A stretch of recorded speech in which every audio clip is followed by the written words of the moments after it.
read the life of Saint Teresa of Avila, Saint Teresa of Avila, you will find that in her life there is something called second conversion. And I would say that even the Teresa of Avila we know is the one who starts from this moment onward. Anything you read about Teresa of Avila today is written after that point. We don't have any text from her before that point.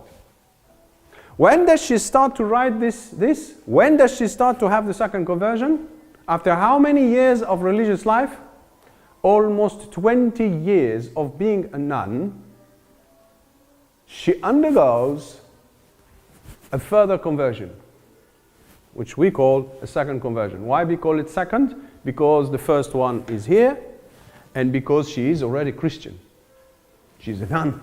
What do you want more? She's a consecrated. But as you see, and her life is really striking under that aspect, and despite the fact that you are consecrated, despite the fact that you are already following a certain rule and a rhythm and prayers, etc., you might not have the core of what you need, which is this relationship, this experience with Jesus. Even though you might think that you had it before, but it's still very weak compared to what is needed here.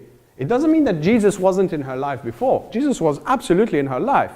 But her heart was divided. Her heart was divided. Wasn't totally with Jesus. So therefore, the real powerful experience here of the Mystagogy, of the teaching after, is not unfolding, is not coming out in her life, is not experienced in her life. This is why, as I said, she moves on to a different stage. Now, how many stages do we have here and how many stages do we have here? Let me explore a little bit with you and think with you. Think with me and I think with you. I don't know if you heard about the book called The Interior Castle of Saint Teresa of Avila. I don't know if you heard about this book. This book is written by Saint Teresa of Avila rather toward the end of her life, 77 probably, it's written, 1577. She dies 1582, so we are toward the end of her life. And in this book, it's a masterpiece of maturity. In this book, she describes the journey of growth of the human being, the stages, as we said. Because if you are offering spiritual direction, what are you offering? What do you need to know? You need to know that there is a journey. If you don't know this, everything is equal to everything, yes or no? If you don't know all this, for you just being Christian is one thing. And praying is one thing. Your experience of Jesus is one thing. No, my dear friends. You have, as you can see here, there are different levels of growth. So if you're not aware of that, that's then it's worrying, no? How could you help a person? She shapes her book, Interior Castle, into, as you know, a majority of you will probably know that, into a journey inside of a castle. Teresa of Avila lives still you have a bit of a sense of the Middle Ages. Avila is a fortified city. Her monastery is outside, but then she will found a new monastery inside of the walls of Avila. She visited castles. She knows castles. It's her time, no? The kings, etc. So she describes the spiritual growth as a moving inside of a castle from the outer layers to the room itself of the king, and the king here is Jesus, of course. So that journey inside of the castle, mansion after mansion, mansion after mansion, is a journey of growth spiritually, until you reach that mansion, that only mansion, the mansion of Jesus himself. So, the mansion of this marriage, of this union with Jesus himself. What is interesting for us is to see her description of growth, because you are supposed to be a doctor, a pediatrician. So you need to know what is growth. If you are a doctor and you have a little child, if you don't have any knowledge about growth, how will you check if this person, his little child, is healthy or not? If you don't know from where he comes and where he goes. If you don't have the tools to measure and weigh, it's not possible.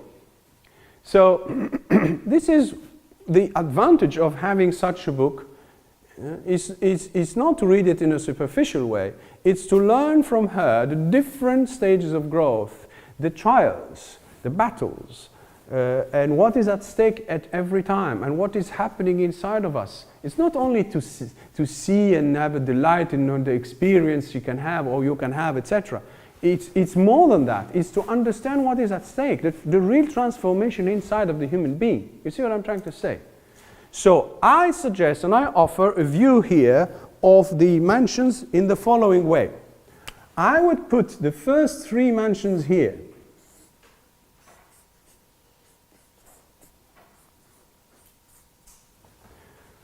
So the second conversion is moving from the 3rd mansions, crossing a threshold, entering into what she calls the 4th mansion.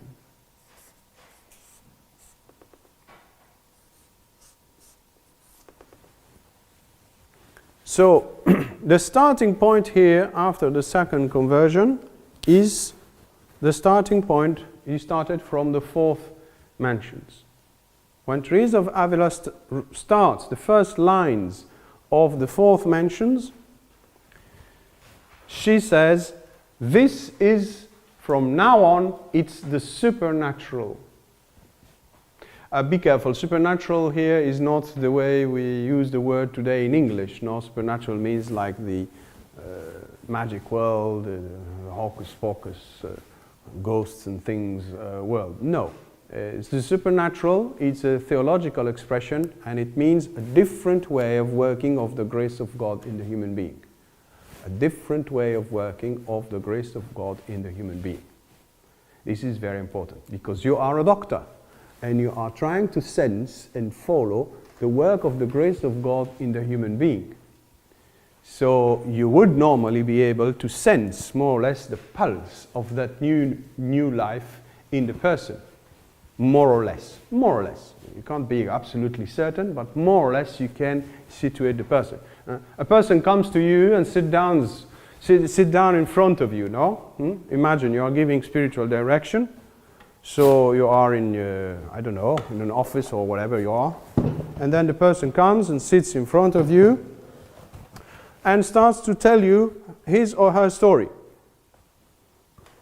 So what do? You listen with 2 ears. One ear is full attention, fully attentive to what the person is saying. The other ear is what? It's sort of trying. You're in the dark room. You don't see yet. You don't see. It's very difficult. You are trying to sense where this person is.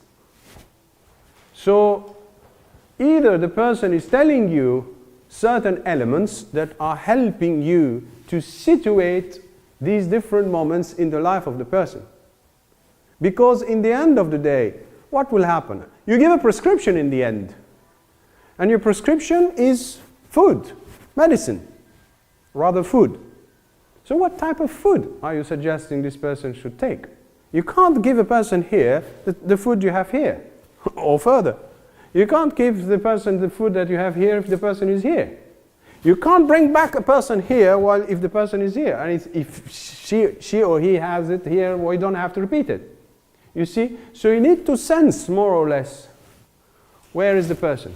I compare this sometimes to a nurse who is trying to find the vein or the artery, in order to give you a injection. No? Some people, you can't find it. You can't find the vein because it's not appearing. So they have to tie the thing, they have to pull, etc. And sometimes it's really, really tricky.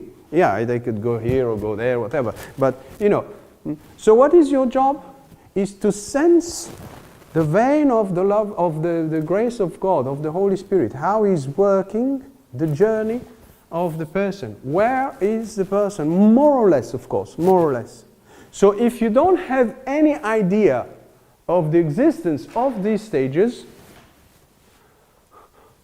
what is more difficult, which is to sort of sense them in the person, will become simply impossible. So your advice will remain very general. And it's, forgive me the expression, it's a little bit amateur, no? So it's not professional. So if you don't know, you don't know. And if you need to learn, you need to learn. I'm sorry, here things are a bit, you have to be professional. You can't just play. So a little bit of knowledge is useful. It's not spread everywhere, that knowledge. It is still left to your personal reading of the books. You don't go to certain courses where they will explain in detail this, this and that. And further, because we are just here in the beginning. You still have 6, 7 and further. So, but still it is needed. I can't lie to you. I can't just sell you a product that is not functioning. The product is big, but I have to sell you the big product. I can't just sell you a smaller version of the product. So forgive me if it looks a bit a lot, knowledge-wise, but the knowledge has to be there. A minimum of knowledge has to be there. So imagine that now, after the knowledge, the journey from your knowledge to the reality. Because your knowledge is abstract, it's still there. Of course it talks about souls, etc. But applying the knowledge with prudence, because it's very dangerous, you can mix things, and it's very easy to mix. I can give you a text from St. John of the Cross, where he's talking about the soul here, and he will say, oh, this is here. It sounds exactly the same. Teresa of Avila, I can give you 2 descriptions. One is here at the 7th mansions, and one is here in the 4th mansions. And she says exactly the same thing.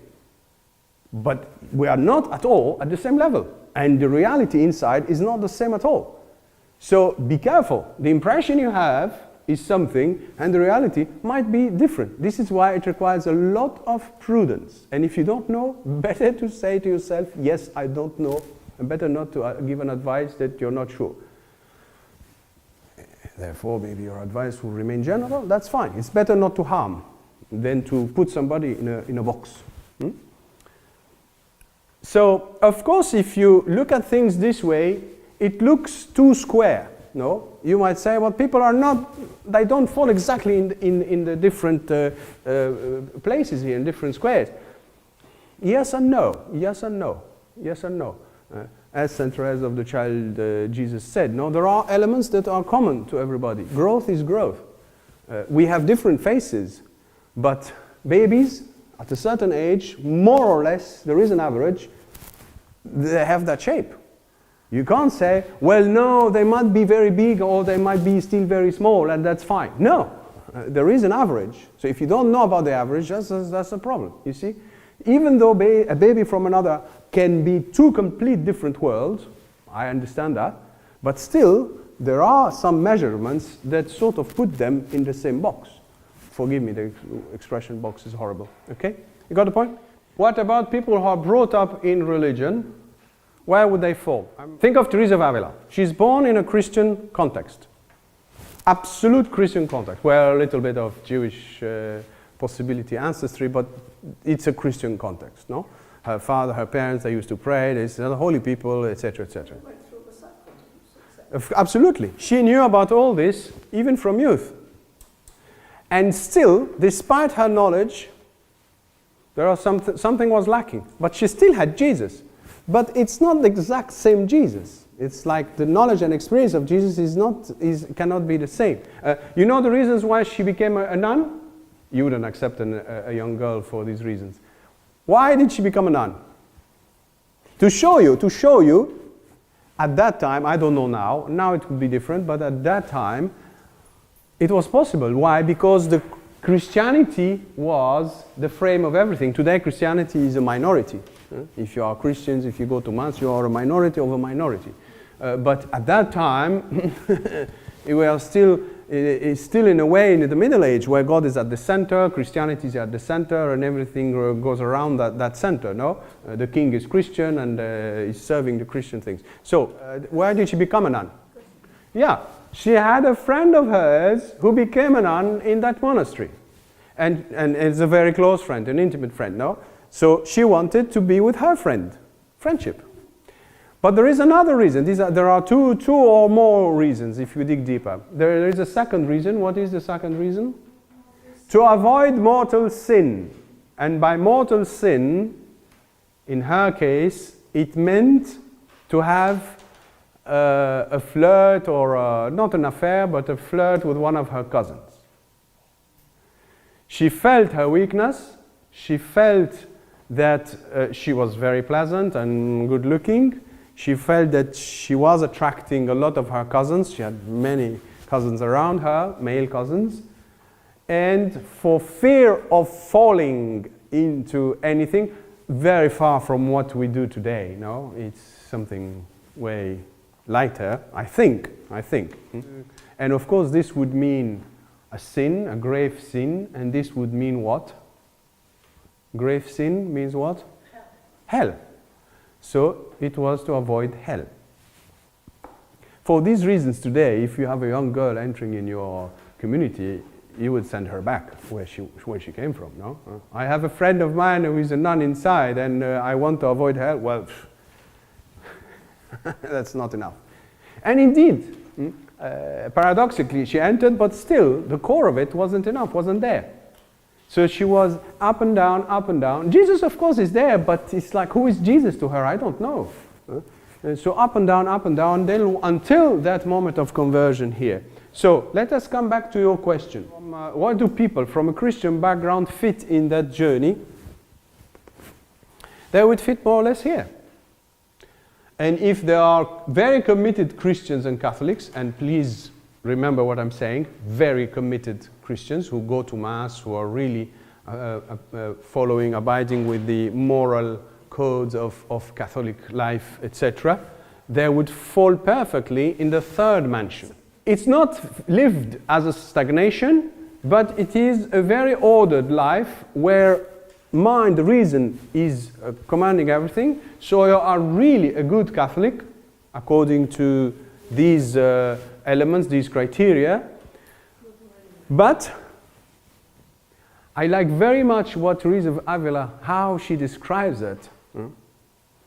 She says that the person who is here at the third mansions and on the verge of entering here, having this second conversion, she says that they lead a very ordered life, but what is lacking is love. And she says it in a very interesting way, of course, in Spanish, that love hasn't brought them out of reason, which means that he didn't make them falling madly in love with Christ. Sacar de razón. Sacar de razón. Sacar, to extract. Razón, reason.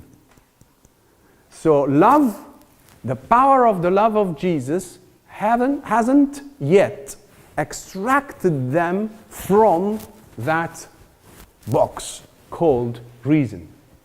So don't get me wrong, you can't fault them. These are good Catholics. Don't get me wrong, you can't fault them, you can't blame them. There are very little sins there. They are committed, they are faithful. They might be helping in the parish. Of course, we're talking about good people. We're talking about good people who are implementing the teaching of the church. What do you want more than that? This is an ideal parishioner. Come on, if you are a parish priest, this is the type of people you want. And you want them everywhere. Yes or no? But you see, a spiritual director sees through. You don't stop at appearances. If you stop at appearances, but you have to go deeper. You have to understand what works inside. As I said, you are dealing with an immense world that is inside. You see the world that you see the galaxies, you have equivalent and deeper from the other side. Inside and go deeper. It's bigger then. So you see the entire world we are exploring, how big it is. You have another equivalent world inside, but it's the spiritual side. You see, so the exploration, this is why in my book, so I'm alluding to the book called The Foundations of Spiritual Life according to St. Teresa of Avila. It exists, by the way, on Amazon on a small version, a proper book published. You can buy it. So this is the book here I'm alluding to. In this book, in one of the chapters, I named the chapter Mapping a Spiritual Life. And I make a comparison with the time of Teresa of Avila, at the beginning of the 16th century, where the first ever drawn maps proper, where they draw Latin America. The Americas, north and south, center and south, didn't exist in the maps. So the early maps, where you have drawing of the borders of what today we call northern and southern continent of America, were started to be drawn. And I compare that, so it's the discovery of new dimensions of the known world. And I like to draw a comparison. And I consider Teresa of Avila like mapping, not the world, as it was happening during her time, but mapping the inner world. And people say, and rightly would say, how come God waited 15 centuries before telling us these things? Yes or not? No? Why God didn't show us more detailed stages of growth? He did, by the way. But it's just a lack of knowledge. He did. She didn't start from scratch. She's bringing, just developing traditions that existed from early Christianity. I can show you things in the New Testament. I can show you things from the early fathers of the church where this is mentioned. So what is she doing? She's mapping the inner world. The inner world. So, coming back to what we were saying, the normal Christians. Here, this is the best Catholics you can have in a parish. They are not committing sins, so they are not in the first and the second mansion. I mean, big mortal sins, sins. They are very fervent people, they go to church, they abide with all the commandments, etc. They are, good Catholics, as we would say. But strangely, according to St. Teresa of Avila, she says, no, there is way more than that.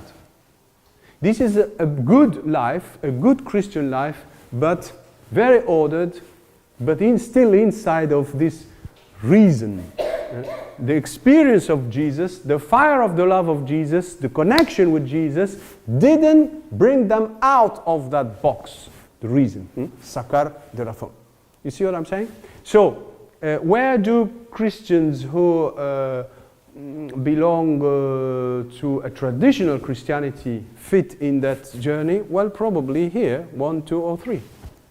You see, because they are already Christians.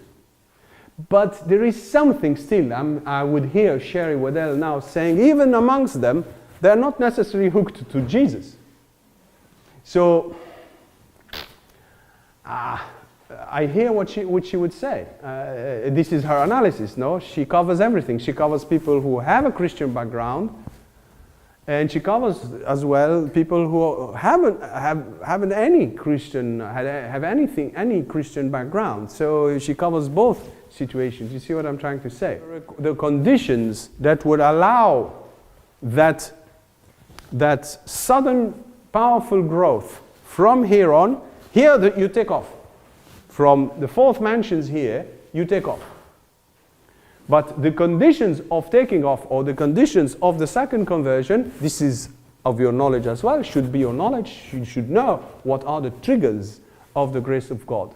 So understanding Teresa of Avila's conversion is a key to understand modernity. Otherwise, and this is analyzed as well in the book. I gave it an entire chapter on that and more. The key is the following. When Jesus comes to her here and talks to her in a strong way, we are roughly in the year 1554. He talks to her in Lent, but we don't know the exact dates because she doesn't give the dates. It's a rough guess. Jesus says, enough now.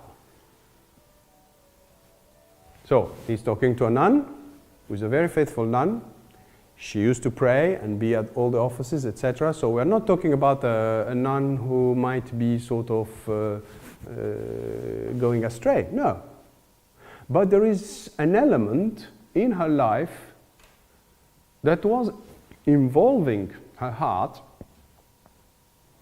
that kept her heart divided, which is the attention, the emotional attention. So the emotional attention she gave to people she met. She was allowed as a nun, we are talking Spain and Carmelite life in the 16th century, no? She was allowed to meet people in the parlotry, which is the room where you would meet people from outside, lay people who come, or priests who would come and talk. She would be talking about God, she would be talking about spiritual life, which should surprise us. Despite all that, it wasn't working. But what was lacking? Her heart wasn't entirely in the hands of Jesus. Part of her emotions and her heart was going into enjoying these emotional relationships with other people. This is not a sin in any criteria if you go to confession. You see, that spiritual direction sees further than the classic sins. Because where is the sin? She's talking about God, she's allowed to be there and talk with people, so what is wrong? But she is giving something of her heart and her emotions and her consolation, her desire to, it's a pleasure sometimes to speak to people, to spend time, etc. So in fact, you are searching for yourself, you are not searching for God. You are in fact pleasuring yourself in an innocent thing. Huh? Don't get her wrong. It's a very innocent thing what she's doing. She's talking about God. And she was clever, and she knows how to entertain people and talk. Huh? We are not dealing with any woman here. Therefore, nobody would easily spot that. One old nun spotted and even told her to stop that, but she continued. Jesus one day, he sort of talked to her, still she continued, until one day he banged very powerfully. I would do it, but I will throw half of this table. But imagine me banging very powerfully on a table where you could hear the noise, no? Bang! What? He says, enough now.